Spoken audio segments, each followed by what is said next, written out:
శ్రీ చిలుకూరి బాలాజీ వెంకటేశ్వర స్వామి ఆలయంలో ముక్కోటి ఏకాదశి ఘనంగా జరిగింది. భక్తులు తెల్లవారుజామున 5 గంటల నుంచే ఉత్తర ద్వారం ద్వారా స్వామివారి దర్శనానికి తరలివచ్చారు.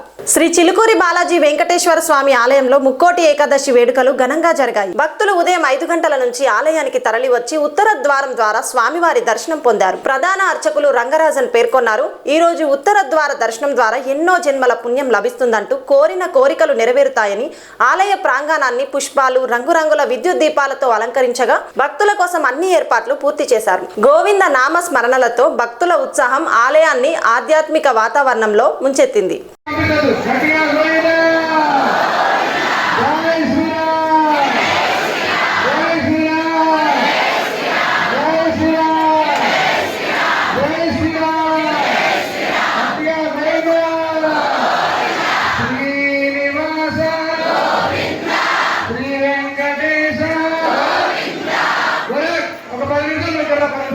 గట్టిగా గోవింద శ్రీనివాస శ్రీ వెంకటేశ భక్తవత్సల బాలాద ప్రియ నిత్య నిర్మల